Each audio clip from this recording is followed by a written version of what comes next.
My name is Fonda Marshall. I'm 29 years old, and on my wedding day, I found my dad standing in a hallway with no seat, while 9 people from my husband's family sat at the table that was supposed to be his. Table 1, front and center. That's where my parents belonged. Instead, someone moved them to table 14, the last table in the room, wedged between the kitchen door and a trash can. And when I asked my husband to be why, I heard him say something about my father that cracked open every lie I'd been telling myself for 2 years. I stood in that hallway in my wedding dress, 200 guests waiting on the other side of the wall, and I made a decision that I cannot take back, and wouldn't if I could. What I did, what he said, and what happened to his family after, that's the story I'm about to tell you. Before I do, take a moment to like and subscribe, but only if this story earns it. Drop your city and your local time in the comments. I like knowing who's out there. Now let me take you back to the morning of June 14th, the last morning I ever woke up as Garrett Whitfield's fiancé. Millfield, Ohio, population 8,000. The kind of town where the pharmacist knows your blood type and the mail carrier remembers your dog's name. I grew up on Birch Lane in a 2-bedroom house my father bought the year I was born. He paid it off in 22 years, wrote the last check on my 16th birthday, then took us all to Dairy Queen to celebrate. My dad, Dave Marshall, fixed pipes for a living. 35 years with the same pair of steel-toed boots, resoled 4 times. His knees went bad around year 20. His back followed around year 30. But I never once saw him miss a day when I was in school. He'd come home at 6, scrub the grease off his hands with that orange soap that smelled like gasoline and citrus, and ask me what I learned that day. My mom, Linda, worked the cafeteria line at Millfield Elementary. She served lunch to 400 kids a day and knew every single one by name. She knew which ones were lactose intolerant, which ones had peanut allergies, and which ones came to school hungry because there wasn't food at home. Those kids always got extra helpings. Always. We weren't wealthy. I shared a bedroom wall with the water heater. My winter coat in 7th grade was my cousin's from 2 years before. But the door was always open, dinner was always hot, and my parents never once made me feel like I was missing anything. I got through college on a scholarship and student loans, became a nurse practitioner at the community clinic on Route 9, paid off my debt by 28. I built that life with my own hands. But the foundation? That was Dave and Linda Marshall. I thought a family like that was enough for anyone. I was wrong. I met Garrett Whitfield on a Tuesday in October, 2 years before the wedding. His father, Richard, came into the clinic for a routine physical. Garrett drove him. He was leaning against the reception counter when I walked through with a chart. Tall, dark hair swept back, the kind of jaw that looks like it was designed in a boardroom. He smiled at me. And I'll be honest, I smiled back. We went to dinner that Friday, then again the next week, then every week after that. Garrett was charming in a way I wasn't used to. He opened doors, pulled out chairs, took me to a French restaurant in Columbus where the napkins were heavier than my winter coat. The Whitfields were a different world. Real estate developers, 3 generations deep. Their name was on a subdivision, a commercial plaza, and a bronze plaque at the country club where they'd been members for 25 years. 5-bedroom house on 2 acres.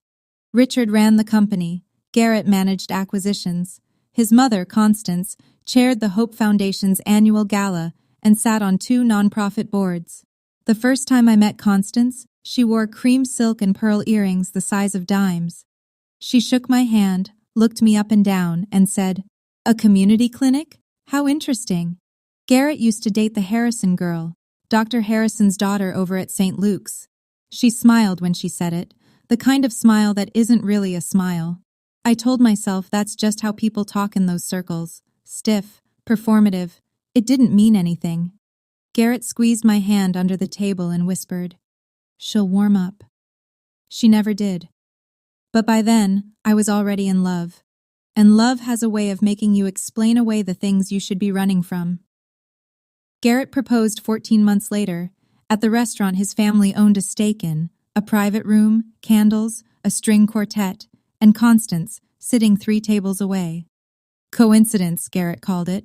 I said yes anyway, because the ring on my finger wasn't from Constance. It was from the man who drove 40 minutes to bring me soup when I had the flu, who texted me every morning, who said my parents were good people and that he couldn't wait to call Dave Dad. Then the wedding planning started, and the version of Garrett I thought I knew started to blur. Constance chose the venue, the Whitfield Country Club, not the little church on Maple Street where my parents were married. She chose the wedding planner, her friend Diane. She chose the menu, and when my mom suggested adding her fried chicken as one of the appetizers, Constance tilted her head and said, "That's sweet, Linda, but this is a seated dinner, not a potluck." My mother laughed it off. I saw the way her hands tightened in her lap. Every time I pushed back, Garrett had the same answer. "Let Mom have this one, babe. After the wedding, it's just us. Our own house. Our own rules." I wasn't a pushover. I want to be clear about that. I made a calculated decision. Lose the small battles now, win the war later. The venue didn't matter. The menu didn't matter. What mattered was the marriage. The 40 years after the party. That was my logic. And it made sense. Right up until I realized the small battles weren't small.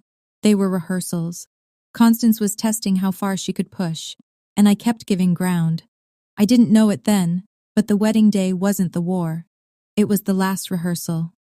June 14th, 6 a.m. I woke up in my old bedroom at my parents' house. Sunlight through the curtains my mom sewed when I was 12. The dress hung on the closet door. Ivory satin, tea-length, bought with my own savings. Constance had suggested a designer gown from a boutique in Columbus. I declined. This was the one thing I kept. By 10, I was at the Whitfield Country Club. The place looked like a magazine spread. White peonies in crystal vases, ivory linens, gold-rimmed chargers at every seat. 300 candles. A 12-piece string ensemble warming up in the garden. $85,000 worth of venue, decor, and catering. Mostly covered by the Whitfields. Mostly. 200 guests were expected. Half from the Whitfield side. Business associates, country club members, the mayor's wife, the Hendersons, the Porters. The other half were mine. My Aunt Grace from Akron, 3 nurses from the clinic, my college roommate, old neighbors from Birch Lane. People who drove pickup trucks and wore department store dresses and didn't know what a charger plate was. I noticed the imbalance early. The Whitfield guests filled the front rows, the center tables, the spaces closest to the dance floor. My people were scattered toward the edges. Margot, my maid of honor, my best friend since freshman orientation, leaned into me during the processional rehearsal and whispered, "Why are your aunt's people all the way in the back?" I waved it off. "Probably just numbers. Their side has more guests." Margot raised an eyebrow but didn't push it. The ceremony went off at noon. I walked down the aisle. Garrett was waiting. He looked perfect. He always looked perfect. That was part of the problem. I was so busy admiring the frame, I forgot to check what was inside it. After the ceremony, while guests filtered into the cocktail hour on the terrace, I slipped into the reception hall to check the final setup. Call it habit. I'm a nurse. I verify everything twice. The room was gorgeous. 20 round tables draped in white, gold place cards in tiny brass stands. Table 1, the head table, directly in front of the dance floor and the stage, was set for 10.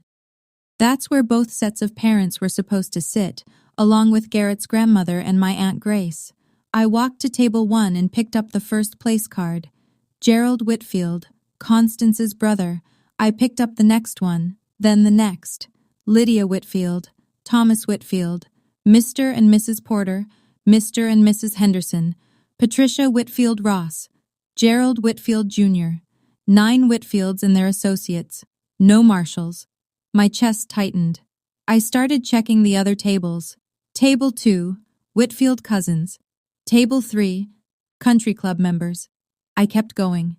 Table 10, Table 12. I found them at table 14, the last table, tucked against the far wall, next to the swinging kitchen door. I could hear pots clanging on the other side. The chairs weren't the polished mahogany that matched the rest of the room. They were padded folding chairs, the backup kind. A service cart with dirty glasses sat 2 feet away. The overhead light above the table was dimmer than the others because it was a utility fixture, not a chandelier. Dave Marshall. Linda Marshall. I stared at those 2 place cards, gold ink on cream stock, sitting on a table next to a trash can with a foot pedal. I found the wedding coordinator, Diane, near the bar. Who changed the seating chart? She didn't blink. Mrs. Whitfield adjusted it this morning. She said the bride approved. I never approved anything.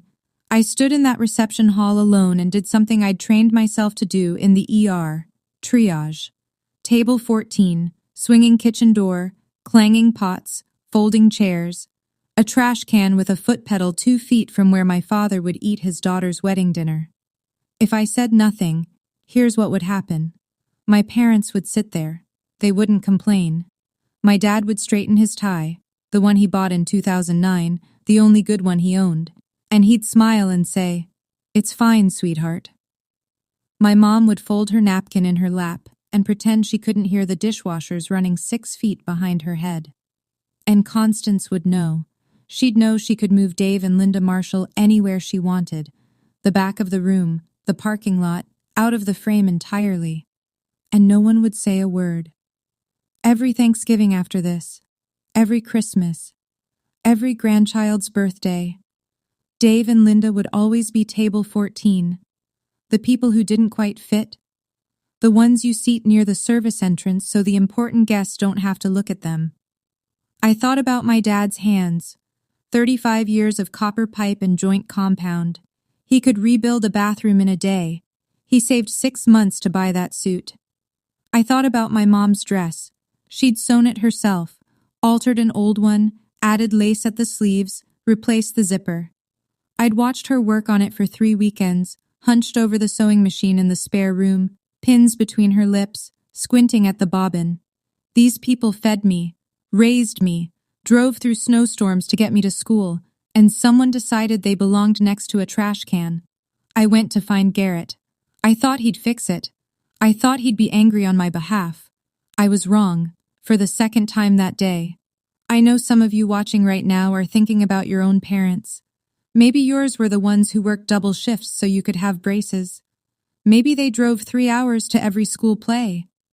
If you've ever had someone look at your family like they weren't enough, type "my family is enough" in the comments. Because what I'm about to tell you next is the reason I'll never let anyone put my parents at table 14 again. I found Garrett in the groomsmen's suite. He was standing in front of a full-length mirror, adjusting his cufflinks. Silver, monogrammed, a gift from Constance. Who moved my parents off the head table? He didn't look up from the mirror. Mom rearranged some things this morning. It's not a big deal. Not a big deal? They don't have seats, Garrett. Table 14 has seats. Table 14 is next to the kitchen, next to the trash. He sighed, the kind of sigh a person makes when they think you're being difficult. Fonda, we have 200 guests out there. Can we not do this right now? When then? After dinner? After they've already sat there for 3 hours? He turned from the mirror. His face was calm, patient. The face of a man who'd practiced looking reasonable while saying unreasonable things. Mom has her reasons. The Hendersons and Porters are sitting at table 1. They're important. More important than my parents? I didn't say that. You didn't have to. He stepped toward me, put his hand on my arm. Gentle, rehearsed. Baby, you're stressed. It's your wedding day. Let's get through dinner and I'll talk to Mom tomorrow. Tomorrow. That was always the answer. Tomorrow after the engagement party. Tomorrow after the shower. Tomorrow after the wedding. Tomorrow never came. I searched his face for something. Anger, guilt, surprise. Anything that would tell me he didn't know about this until right now. There was nothing. No surprise, no outrage. He'd known since morning, maybe longer. He knew Constance moved my parents to the back of the room, and he'd gotten dressed, fixed his cufflinks, and checked his hair in the mirror. I walked out without another word. I still had one more door to open. On my way back through the corridor, I stopped at the welcome table near the entrance. A stack of printed programs, ivory cardstock, gold lettering, sat in a neat row next to the guest book. I picked one up and opened it. Page 2. With love and gratitude to our families. Below that heading, a list.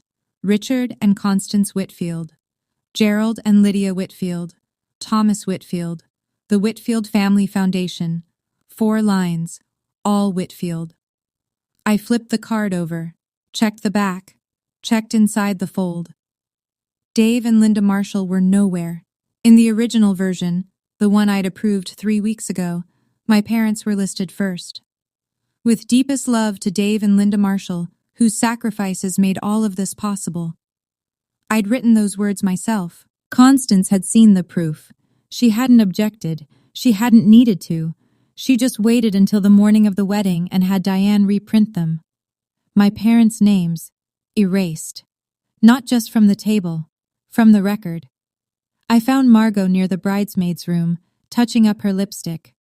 One look at my face and she set it down. What happened? I told her. The table, the program, Garrett's reaction, all of it. 30 seconds, no pauses. Margot didn't flinch. She didn't gasp or say, "Oh my God," or tell me to calm down. She just closed the lipstick cap, put it in her clutch, and looked at me. "What do you want to do?" "I don't know yet." "Okay, what do you need from me?" "Stay close." "I'm here, Fawn. I'm right here." She didn't say, "I told you so." Margot had warned me about the Whitfields 6 months ago. Gently, once, and then never again. She respected my choices, even the ones she disagreed with. That's why I trusted her more than anyone in that building. I still didn't know what I was going to do. But I knew the next thing I needed to hear would decide everything. I walked back toward the groomsmen's suite. I wasn't eavesdropping. I was going to try one more time, to stand in front of Garrett and say, "Fix this, or I don't walk into that room." The door was cracked open. 3 inches, maybe 4. Enough to hear everything. Constance's voice first, low, controlled, the way she always sounded when she was most dangerous. "Garrett, look at her father. That suit is from 2005, and her mother? My God. Did she sew that dress herself? They look poor. You cannot have them sitting at the front table. Our guests will think, I know, Mom. The Hendersons are sitting right there, Jim Porter and his wife. These are the people who matter, Garrett. Not, I'm sorry, but not a plumber and a lunch lady." "You're right. The Marshalls are fine in the back. It's more appropriate." A pause. Then Constance, quieter. "You should have listened to me from the start. She doesn't belong here." "She doesn't belong here." I pressed my hand against the wall. The hallway tilted. I heard my own pulse in my ears, hard, slow, like a door being locked from the inside. My father, the man who spent 35 years on his knees under kitchen sinks, who had 2 bad knees and 1 good suit, who drove 4 hours round trip every weekend to visit me in college because he thought the dining hall food wasn't enough. A plumber and a lunch lady, that's what they called him. That's what they called her. And the man I was supposed to spend my life with said, "You're right." There are sentences you can unhear. This wasn't one of them. I stepped back from the door. My hands weren't shaking anymore. Something had gone very still inside me, like the moment in the ER right before a code, when the noise stops and everything becomes clear. I pushed the door open. Constance turned first. Her face froze, half a second, maybe less, then rearranged itself into that smile, the one that looked like hospitality, but felt like a locked gate. "Fonda, sweetheart, you look stunning." I heard everything. Garrett's jaw tightened. "Heard what? We were just—" "Dad looks poor. Mom sewed her dress. They don't belong at the front table." I held his gaze. What part did I misunderstand? Constance stepped forward, hands clasped, the chairwoman posture. "Fonda, this is just a seating arrangement. We're trying to make sure—" You called my father a plumber like it was an insult. You called my mother a lunch lady like she should be ashamed of it. I didn't mean. And you, I looked at Garrett, said they were fine in the back, that it was more appropriate. Garrett's voice dropped, smooth, calm, the voice he used in client meetings when a deal was going sideways. You're emotional right now, Fonda. It's your wedding day. Let's take a breath and… I am breathing, Garrett. I've never been more clear. Constance glanced at her son, a quick, sharp look, the kind that said, handle this. Garrett tried again. Baby, come on, let's not ruin… I'm not ruining anything, you already did. I turned and walked out. The hallway was quiet, 60 feet of polished hardwood between me and the reception hall. Behind me, I heard Constance hiss something to Garrett, too low to catch. His footsteps didn't follow. He didn't come after me. And that was the last answer I needed. I walked straight toward the reception hall, but I didn't go inside. Not yet. I went to find the only people in this building who had never, not once, made me feel like I wasn't enough. Margot was waiting exactly where I'd left her, leaning against the wall outside the bridesmaids' room, arms crossed, watching the corridor like a sentry. Tell me, she said. I told her, word for word, Constance's voice, Garrett's agreement, the plumber and the lunch lady. Margot was quiet for 5 seconds. Then, what are you thinking? I'm thinking I can't sign my name to this. She nodded once. No drama, no gasping, just the focused expression she wore in courtrooms. Okay, then here's what you need to know. She lowered her voice.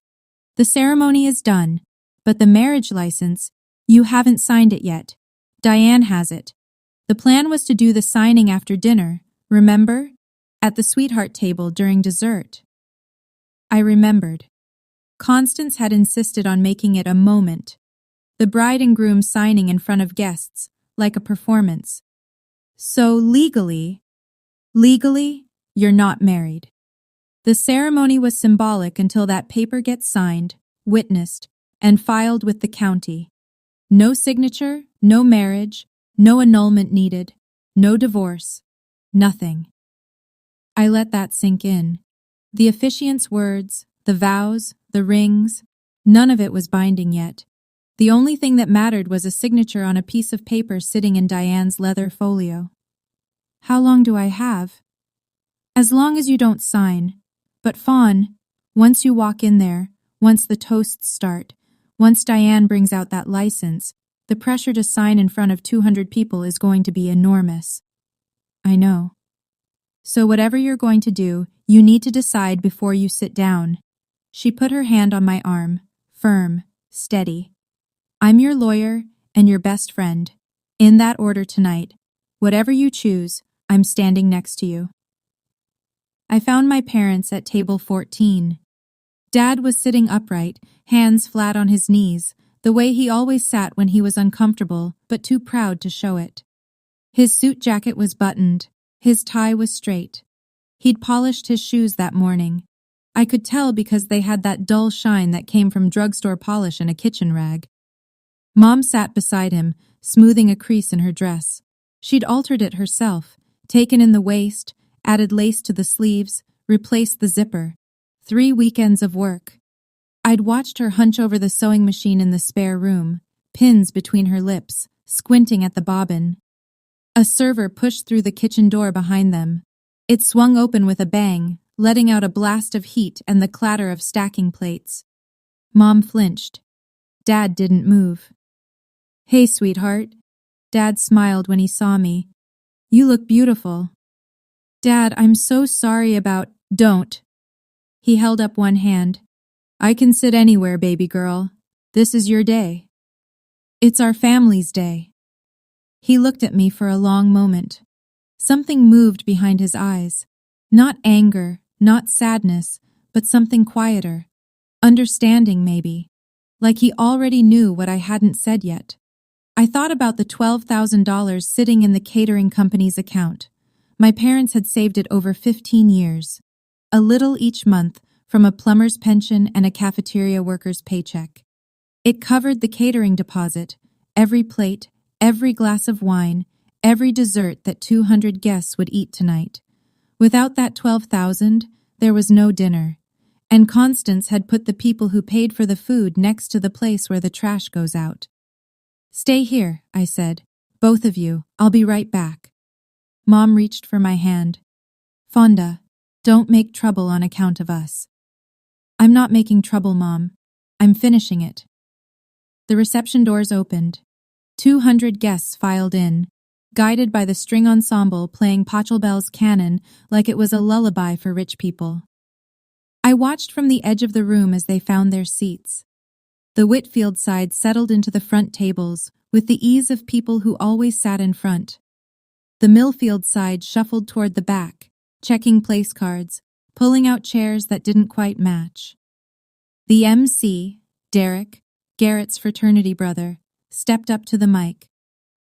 "Ladies and gentlemen, let's welcome the families of our beautiful couple," he gestured to table 1, the Whitfield family.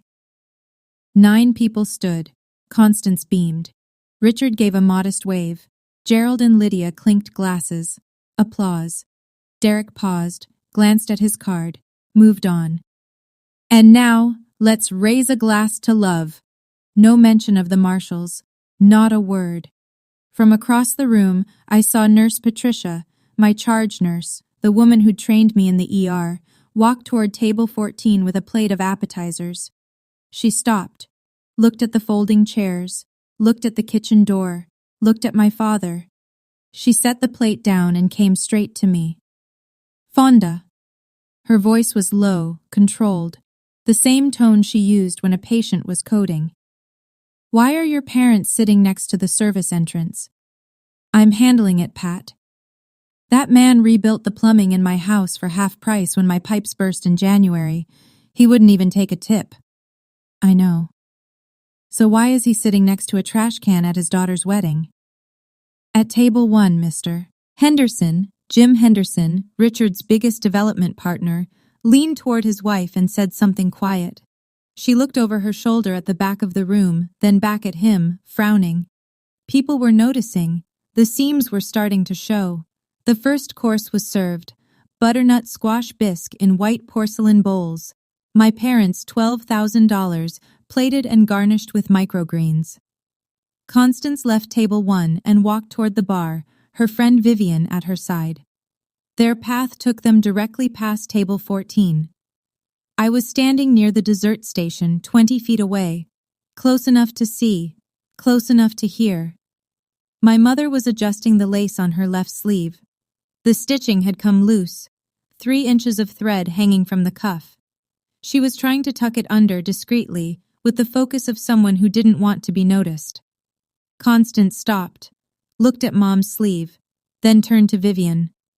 Bless her heart, someone should have bought her a proper dress. She sipped her champagne. "But I suppose you have to know your place." She said it the way she said everything, with a smile, at a volume that was technically private, but perfectly calculated to carry. My mother's hands went still. She stopped fiddling with the sleeve. Her eyes dropped to the table. Dad reached under the tablecloth and took her hand. He didn't say anything. He just held it. I have watched patients flatline. I have held a child while a doctor delivered a terminal diagnosis to her mother. I have seen things in the ER that would keep most people awake for weeks. But watching my father, Dave Marshall, the strongest man I have ever known, sit there and absorb that woman's contempt while holding my mother's hand under a folding table next to a trash can, that was the worst thing I have ever seen. Because for the first time in my life, I saw him ashamed. Not of himself, of the situation, of being put somewhere he didn't deserve to be and not being able to fix it. I was done, completely and irreversibly done. I crossed the room, grabbed Garrett's arm at the edge of the dance floor, pulled him behind a column where the nearest table couldn't hear us. Your mother just humiliated mine, in front of guests, right now. What did she say? Know your place. Someone should have bought her a proper dress. Garrett ran his hand through his hair. Fonda, Mom says things. She doesn't mean... She means every syllable and you know it. Can we please just get through dinner? Go over there. Tell your mother to apologize. Right now. He looked at me. Then he looked across the room, at Constance, laughing with Vivian at the bar, at table 1, where the Hendersons sat, at the string ensemble, playing something soft and expensive. He looked at all of it. Then he looked back at me. I'm not making a scene, Fonda. 200 people are watching. Then whisper, I don't care how you do it. Just do it. He straightened his jacket, took a breath, and said the thing that ended us. Your parents will be fine. They're tough. Let's just get through tonight. He turned around and walked back to table 1, sat down in his gilded chair. Constance leaned over and patted his arm. He picked up his wineglass. I stood behind the column alone. The string quartet shifted into something by Vivaldi. Servers glided past with trays of seared salmon. My $12,000 salmon. 200 people laughed and clinked glasses in a room where my parents didn't have a seat worth sitting in. Garrett chose. He chose the table. He chose the room. He chose his mother. Now it was my turn. I went straight to table 14 and sat down. Not in the chair assigned to me at the sweetheart table, not next to the groom, between my parents. Mom looked at me confused. Honey, you should be up front. My family's here, so I'm here. Dad studied my face. He'd known me for 29 years. He could tell when I was about to do something. Fonda, his voice was quiet. Careful. Don't do anything on our account. I'm not doing this for you, Dad. I'm doing this for me. I looked across the room to the bridesmaids' table. Margot was already watching. I met her eyes and gave a single nod. She nodded back. Then she reached under the table, grabbed her clutch, and stood up. I took one breath, then another. Then I pushed back my chair and stood. The walk from table 14 to the stage was maybe 60 feet. It took me about 30 seconds. My heels clicked on the polished hardwood, a sharp, steady rhythm, like a metronome counting down. A few heads turned, then more. The conversations didn't die all at once. They faded, table by table, like ripples moving backward. By the time I reached the stage, the room was almost silent. Derek, the MC, was mid-sentence into some anecdote about Garrett's college days. He saw me step up and faltered. Oh, the bride, everyone! Scattered applause. I took the microphone from his hand. He let go without resistance, his face caught somewhere between confusion and a grin. I looked out at the room. 200 faces, crystal glasses, white linens, gold place cards. Constance at table 1, champagne in hand. Garrett beside her. Richard staring at his plate. My parents behind me. Table 14. The last table. From across the room, Constance leaned toward Garrett. I couldn't hear her, but I could read her lips. What is she doing? I adjusted the microphone, and I told them. Thank you all for being here today. My voice came through the speakers clear and level, no tremor, no tears. I'd spent 7 years in emergency rooms. I knew how to stay steady when everything was falling apart. I know you came to celebrate a wedding, and I owe you the truth about what's happening in this room. The last murmur died. 200 people went still. I could hear the ice settling in someone's glass at table 6. Most of you know me as Garrett's fiancée, but before I was that, and after tonight, I am Dave and Linda Marshall's daughter. I pointed toward the back of the room. My parents are sitting at table 14. I'd like everyone to look at table 14 for a moment. Heads turned. All of them. 200 pairs of eyes swept to the back corner, past the bar, past the dessert station, past the kitchen door, and found Dave and Linda Marshall sitting at a folding table between a service cart and a trash bin. I watched the reactions move through the room like weather. Confusion first, then recognition, then the slow tightening of faces as people understood what they were looking at. Jim Henderson put down his fork. His wife, Carol, pressed her hand to her mouth. Nurse Patricia, standing near the wall, closed her eyes and shook her head once. At table 1, Constance's smile hardened into something ceramic. Her hand gripped the stem of her champagne flute. Garrett sat beside her, jaw locked, eyes fixed on me. 12 hours ago, I continued, my parents were seated at this table, table 1, right here in front, where the families of the bride and groom are supposed to sit. That was the seating chart I approved. I let the sentence sit. This morning, that changed. This morning, someone walked into this room and replaced every place card at the head table. My parents were removed and reassigned to the last seat in the house, next to the kitchen, next to the service entrance, next to the trash. I paused. Let the room absorb it. That person was Constance Whitfield. Every head at table 1 turned toward her. Constance sat perfectly still, her chin lifted, but the color had left her face. Her fingers on the champagne flute went white. Richard looked down at the tablecloth. He didn't move. When I confronted my fiancé, when I told him what his mother had done, he told me not to make a scene. I kept my voice even, factual, like reading a chart out loud during rounds. And when I heard him speak to his mother privately, he said, and these are his exact words, "The Marshalls are fine in the back. The Hendersons and Porters are more important." Jim Henderson pushed back from the table, not dramatically, just enough to create distance between himself and the Whitfields. His wife stared at Garrett with an expression I recognized from the ER, the look people get when they realize they've been standing next to something unsafe. Garrett stood up. "Fonda, that's not... You're twisting." "Sit down, Garrett." I didn't raise my voice. I didn't need to. "You had your chance to stand up for my family. You chose not to." He stayed on his feet for 3 more seconds. Then Constance pulled his sleeve and he sank back into his chair. The room was so quiet I could hear the kitchen door creak on its hinge.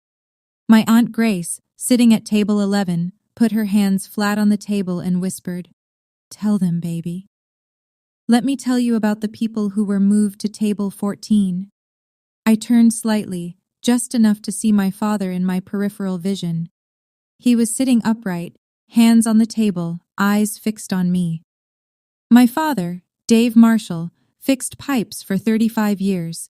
He has 2 bad knees and 1 good suit, the one he's wearing right now.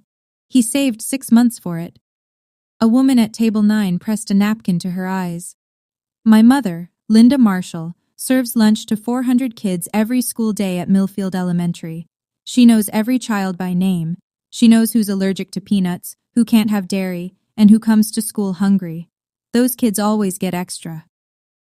I turned back to face the front tables. My parents put $12,000 toward this wedding. They saved it over 15 years. That money covered the catering deposit. I let the math settle over the room. People looked at their plates, looked at their wine glasses, looked at the seared salmon and the butternut bisque. Every plate you're eating tonight, my parents paid for it. Then I looked directly at Constance. And you put them next to the garbage. The room fractured. Gasps. A sharp intake of breath from table 3. Vivian, Constance's friend, set her glass down and put 6 inches between herself and the woman she'd been laughing with 20 minutes ago. From the back, a man I didn't recognize, someone from the Millfield side, stood up. Then Nurse Patricia, then my Aunt Grace. They didn't say anything. They just stood, like witnesses. Constance opened her mouth to speak. Nothing came out. Garrett stared at his plate. Richard Whitfield still hadn't moved. "I came here today to start a marriage, a partnership, a life built on mutual respect." My voice didn't crack. I wouldn't let it. Not here, not in front of her. But I cannot sign my name to a marriage where my family is treated as an embarrassment. I will not raise children who learn that love means hiding where you come from. I reached up and unpinned my veil, folded it once, twice, 3 times, set it on the edge of the stage, neatly, the way my mother taught me to fold things, with care, even when you're letting go. To the guests from Millfield, thank you for driving here. Thank you for celebrating with my family. We're going home. I looked at Constance one last time. To the Whitfields, I wish you well, genuinely. But I deserve better than a man who sits in silence while his mother calls my father poor. And my parents deserve better than table 14. I set the microphone on the stand. Gently. No slam. No drop. Just placed it, the way you put down a tool when the job is finished. I stepped off the stage and walked to the back of the room, my heels on the hardwood again, that same steady rhythm. 60 feet. This time, nobody talked over it. Dad stood when I reached him. Mom was crying. Quiet tears, the kind she always tried to hide.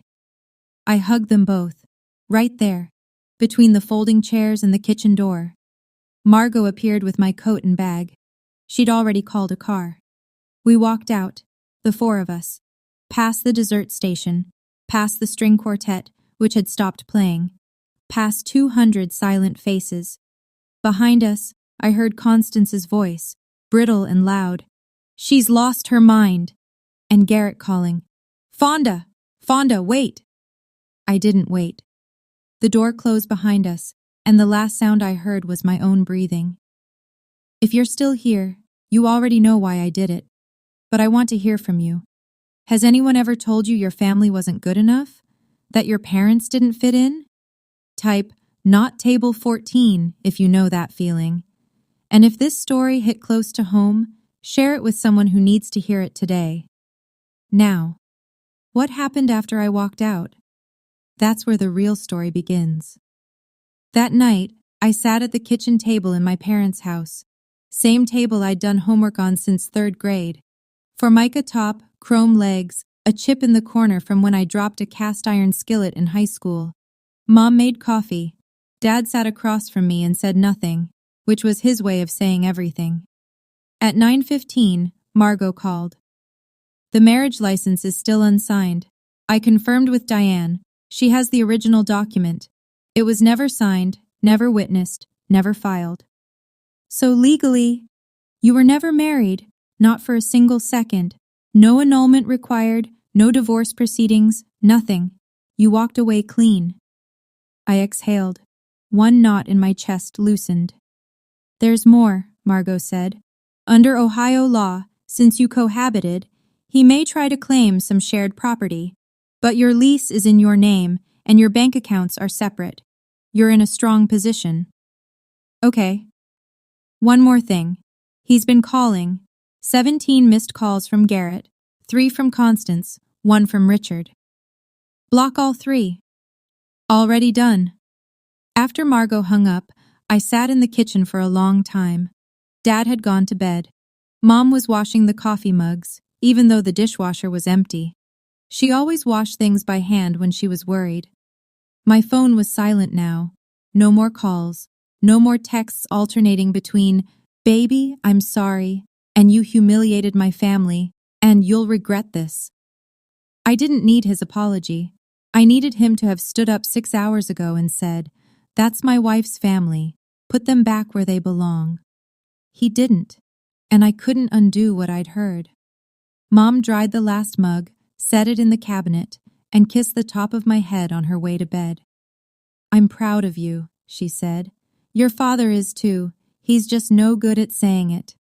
2 weeks later, I threw up in the bathroom at 7 in the morning, then again at noon, and again at 4. I bought a test at the CVS on Route 9, the one where the pharmacist, Gail, had known me since I was 6. She looked at the box, looked at me, didn't say a word, just rang it up and handed me the bag. Positive. 2 pink lines, sharp and unmistakable, on the bathroom floor of my parents' house. I sat on the tile and cried. Not the way I'd expected to cry if this ever happened, with joy or surprise, or that breathless gratitude people describe in pregnancy announcement videos. I cried because my life had just become 10 times more complicated, and I was sitting on a floor that still had the same grout my dad installed in 1998. I was going to be a mother, and the father was a man I'd walked away from in front of 200 people. The question came fast. Tell Garrett? The answer came faster. Yes. This child had a right to know both parents. But telling him didn't mean going back. It didn't mean second-guessing. It didn't mean trading my dignity for a co-parenting arrangement wrapped in Whitfield money. Mom found me an hour later.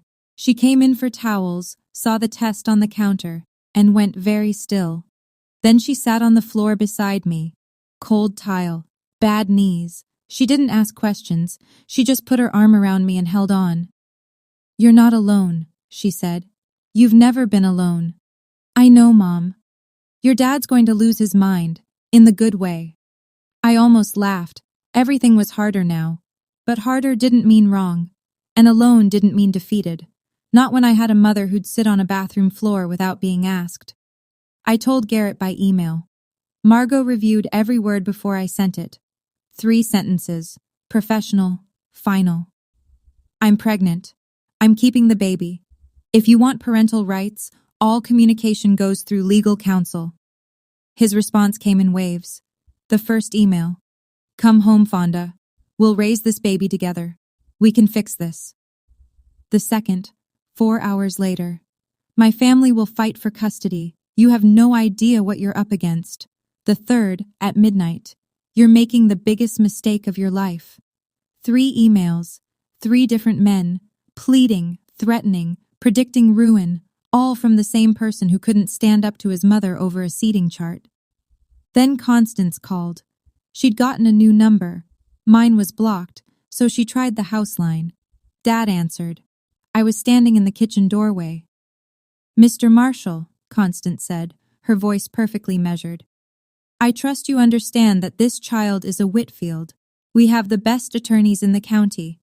Dad looked at me. I nodded. "Mrs. Whitfield," he said, "my daughter has a lawyer. Talk to her, not to me." He hung up, set the phone down gently, went back to his coffee. That week, Margot connected me with her colleague, Hannah Wells, a custody attorney out of Columbus. Hannah was direct. "Ohio courts favor the primary caregiver. You have stable employment, family support, and no history of instability. His family's money is not a legal argument." I filed the paperwork. Everything through proper channels. No phone calls, no confrontations, no emotional negotiations. Just documents, deadlines, and boundaries. Constance had said they had the best attorneys in the county. Maybe they did. But I had something she didn't anticipate. A woman who stopped being afraid of her on a Saturday in June. The fallout came quietly. No explosions, no headlines, just the slow, steady erosion of everything the Whitfields had built their reputation on. Jim Henderson called Richard the following Monday. I didn't hear the conversation firsthand. I heard it later, secondhand, through Margot, who heard it from Hannah, who heard it from a paralegal whose husband played golf with Henderson. "Richard, I've been thinking about the development on Oak Ridge. I'm not comfortable moving forward." "Jim, what does a wedding have to do with a business deal?" "If that's how your family treats the people closest to you, I need to think about how you'd treat a partner when things get difficult." Henderson pulled out of the Oak Ridge project, a mixed-use development worth, by local estimates, somewhere north of $300,000 in Henderson's share alone. Richard had to find a new investor. The project stalled 8 months. 3 weeks after the wedding, the Hope Foundation board met behind closed doors. Constance had chaired their annual gala for 6 years. She'd raised more money than any previous chair. But the board had received calls, donors asking questions, members uncomfortable with the optics. Constance wasn't fired. That's not how these things work in small-town society. She was invited to step back, to focus on family. The gala went on in September without her name on the program. I didn't orchestrate any of this. I want to be clear about that. I never called Henderson. I never contacted the foundation. I never posted on social media. I never told anyone outside of Margot and my parents what happened in that hallway. I didn't have to. 200 people watched Constance Whitfield put a plumber and a lunch lady next to the trash, and 200 people went home and talked about it. Consequences don't always come with a microphone. Sometimes they come with a phone call on a Monday morning. A month after the wedding, Garrett showed up at my parents' house. I was upstairs. I heard the knock, then the screen door creak, then my father's voice. Garrett? Mr. Marshall, I came to apologize. I was hoping to talk to Fonda. She told you. Go through the lawyers. I know what she said, but I want to say this in person. I should have handled things differently. I should have stood up for your family. Through the window I could see them. Dad on the porch, arms at his sides. Garrett on the front walk, one step below, looking up. You should have, Dad said. Can I see her? 5 minutes. Dad didn't move, didn't shift his weight, didn't cross his arms. He just stood there, filling the doorway the same way he'd stood in every doorway of my life. Solid, present, unmovable. My daughter made herself clear. If you want to be part of this child's life, Hannah Wells has the paperwork. That's the road. Garrett's face tightened. The polished patience cracked, just for a second, and something raw showed through. Not remorse, but frustration. The frustration of a man who was used to getting his way and couldn't understand why the script had changed. You're going to regret this, he said. My family won't let this go. Dad looked at him for a long moment. Then he said something I'll never forget. I'm not keeping anyone out, son. I'm keeping the door. He stepped back inside and closed it. Not a slam, a click. The quiet, definitive sound of a latch falling into place. I watched from the upstairs window as Garrett stood on the walkway, staring at the closed door. Then he got in his car and drove away. Dad never mentioned the visit. That night at dinner, he passed the potatoes and asked me how the clinic was going. 5 months. That's how long it took to build a new life from the pieces of the old one. I found an apartment 3 blocks from my parents. 1 bedroom, 2nd floor, $850 a month. The carpet was beige. The kitchen had 1 counter. The bathroom fan sounded like a helicopter taking off. It was mine.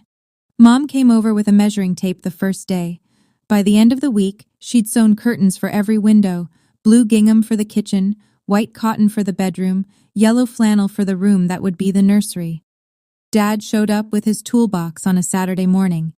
Fixed the leaky faucet in the kitchen, replaced the shower head, reinforced the closet rod. Then he spent 3 hours in the nursery building a shelf out of reclaimed wood from a barn demolition in Fairfield County. He carved a small groove along the top edge, no name yet, just a notch where one would go.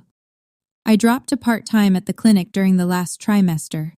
My charge nurse, Patricia, rearranged the schedule without me asking. You covered for me during my hip surgery, she said. This is nothing. I won't romanticize it. There were nights I sat on the kitchen floor and cried. Not because I regretted leaving. I never regretted that. Because carrying a child alone is hard in ways nobody prepares you for. The 2 a.m. cramps with no one to get you water. The ultrasounds where the tech asks, "Is Dad joining us?" The baby shower my mom threw in the living room, where the only empty chair was the one that would have been his. I chose this. I'd choose it again. But choosing something right doesn't make it easy. Single motherhood isn't a punishment. But it's not a vacation either. It's just life. And I was living it. Elise Marie Marshall came into the world on a Tuesday at 6:14 in the morning. 7 pounds, 2 ounces, 10 fingers, brown eyes, a scream that shook the delivery room. Marshall. I gave her my name, my parents' name, the name of a plumber and a cafeteria worker who never once made their daughter feel like she wasn't enough. Dad held her first, after me, after the nurses. His rough hands cradled her like she was made of blown glass. He didn't say anything for a full minute, just stood at the window with the morning light on his face and this baby in his arms, breathing. Mom took photos, 47 of them. I counted later. 2 weeks after Elise was born, a letter arrived at my apartment. No return address, but the stationery was heavy, the kind you buy at a specialty shop, not a drugstore. I recognized the handwriting from the Whitfield holiday cards Garrett used to show me. Richard Whitfield. I opened it standing at the kitchen counter, Elise asleep in the bassinet 3 feet away. Fonda, I owe you an apology. Not for what my wife and son did, but for what I didn't do. I was in the room. I saw the seating chart change. I heard the conversation. And I said nothing. That silence is on me, and I'll carry it. I don't expect forgiveness, and I'm not asking for access to my granddaughter. But if there ever comes a day when you'd allow it, I'd be grateful. I read it twice, folded it, put it in the nightstand drawer next to Elise's hospital bracelet. I didn't reply. Not that day, not that month. Maybe Richard was sincere. Maybe this was strategy. I didn't know, and I was done making decisions based on hope. This time, I'd let time answer, not wishful thinking. 1 year later. Elise is 13 months old. She has my eyes and her father's jaw, and a laugh that sounds like a hiccup played through a tiny speaker. I'm back full-time at the clinic. Last month they promoted me to shift lead. It came with a $2 raise and a set of keys to the supply closet. I've never been more proud of a set of keys in my life. The apartment still has beige carpet and one kitchen counter. But the walls are covered now. Photos of Elise at the pumpkin patch. Elise with Dad's reading glasses on her head. Elise smearing sweet potato across Mom's apron. The bookshelf Dad built holds 32 children's books and one framed picture of my parents on their wedding day, 1991, standing outside the church on Maple Street. The custody arrangement went through family court in October. Garrett gets 2 weekends a month. He picks Elise up at 9, returns her by 5. On time, every time, I'll give him that. Constance is not part of the arrangement. Not because I banned her, but because I set one condition. Any visit with extended family requires my presence or my parents' supervision. Constance called it an insult. I called it a boundary. She hasn't met Elise. Not because the door is locked, but because she won't walk through it on anyone's terms but her own. Garrett and I communicate through a co-parenting app. Short messages, pickup times, doctor's appointments, no small talk, no arguments, just logistics. He's different on handoff days. Quieter. He holds Elise a little longer before giving her back. Once, I saw him smell the top of her head and close his eyes, and something in my chest ached. Not for him, but for the version of him that might have existed if he'd been brave enough to choose differently on a Saturday in June. Sunday dinner at the Marshall house. 6 o'clock. Same as every week since I came home. The table is the one I grew up with. Formica top, chrome legs, that chip in the corner. 6 chairs, and not a single one matches. Dad's is a wooden rocker he refinished from a yard sale. Mom's has a cushion she crocheted in 2004. Mine is a folding chair from the garage, the good kind, with a padded seat. There's no place cards, no chargers, no string quartet. Mom made her fried chicken, the recipe Constance cut from the wedding menu. Mashed potatoes from scratch. Corn on the cob because Elise likes to hold it, even though she doesn't have enough teeth to eat it. Margot is here, and her boyfriend, Tomas, who she met at the courthouse last spring. Patricia came too. She brings pie every Sunday now and claims it's because she bakes too much. Nobody believes her. Nobody cares. Elise is in Dad's lap, grabbing at his glasses. He lets her. He always lets her. You know, he says to her, close and quiet, like he's sharing a secret. Your grandpa used to fix pipes for this whole town. Now I just fix things for you. She throws a spoon on the floor. Everyone laughs. I look around the table. The overhead light buzzes a little. Dad says he'll fix it next week. The wallpaper in the hall is peeling at the seam. There's a draft from the back door that Mom covers with a rolled towel from November to March. No champagne, no crystal, no $85,000 venue,